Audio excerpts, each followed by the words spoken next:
আসসালামু আলাইকুম বন্ধুরা। আমরা আজ ব্যঞ্জন বর্ণের মধ্যে যে বর্ণগুলো কঠিন সেগুলো লিখে দেখাবো। প্রথমে আমরা খ বর্ণটি লিখে দেখাবো। খ বর্ণটি লিখতে গেলে দাগের একটু নিচ থেকে শুরু করে এখান থেকে নিচের দাগ ছুঁয়ে উপরে উঠিয়ে দিয়ে অর্ধমাত্রা দিয়ে দেব। তারপরে লিখবো আমরা ঘ বর্ণটি। ঘ বর্ণটি নিচের দাগ ছুঁয়ে উপরে উঠিয়ে দেব। তারপরে উ বর্ণটি লিখবো।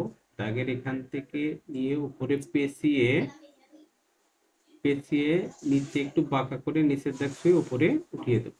ও তারপরে লিখবো বর্গীয় জ। বর্গীয় জ বর্ণটি প্রথমে মাত্রা দেব। মাত্রার এখান থেকে একটু বাঁকিয়ে নিচের দাগের উপর থেকে একটু নিয়ে উপরে উঠাই দিয়ে নিচে বাঁকা করে দেব। তারপরে লিখবো আমরা ঝ বর্ণটি।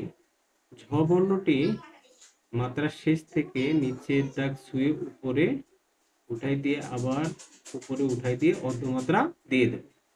তারপরে লিখবো আমরা ইয় বর্ণটি। ইয় বর্ণটি এখান থেকে শুরু করে উপর দাগ ছুঁয়ে নিচের দাগ ছুঁয়ে উপরে গোল বরাবর উঠিয়ে দেব এবং মাঝখান দিয়ে বাঁকা করে দিয়ে দেব। ঠ বর্ণটি লিখবো। মাত্রা দেব। মাত্রার এখান থেকে অর্ধেক নিচে নামিয়ে নিচের দাগ ছুঁয়ে উপরে উড়ুনিটি সুন্দর করে দিয়ে দেব। তারপরে লিখবো আমরা থ বর্ণটি। থ বর্ণটি এখান থেকে শুরু করে নিচের দাগ ছুঁয়ে উপরে উঠিয়ে অর্ধমাত্রা দিয়ে দেব। তারপর লিখবো আমরা ধ বর্ণটি।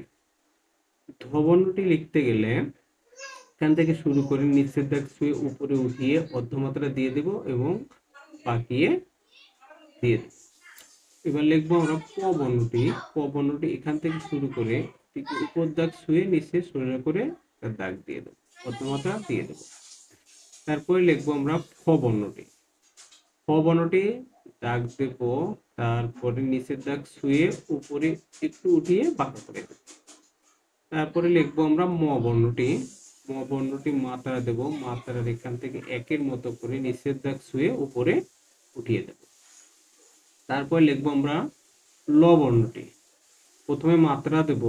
মাত্রার শেষ থেকে নিচের দাগ ছুঁয়ে উপরে উঠিয়ে সুন্দর করে গোল করে দিয়ে দেব, ল। তারপরে তালবস্য। তালবস্য বর্ণটি একের মতো করে ঘুরিয়ে অপর পিঠে আবার একের মতো করে উপরে উঠিয়ে দাগ সুন্দর করে দিয়ে দেব, অর্ধমাত্রা দিয়ে দেব। তারপরে দন্তস্ব। দন্তস্ব বর্ণটি প্রথমে মাত্রা দেব। মাত্রার এখান থেকে বাঁকিয়ে দাগ সুন্দর করে সোজা করে দিয়ে দেব। তারপরে ডয় শূন্য র। ডয় শূন্য র মাত্রার মাঝখান থেকে নিচের দাগ ছুঁয়ে নিচে বিন্দু দিয়ে দেব, ডয় বিন্দু।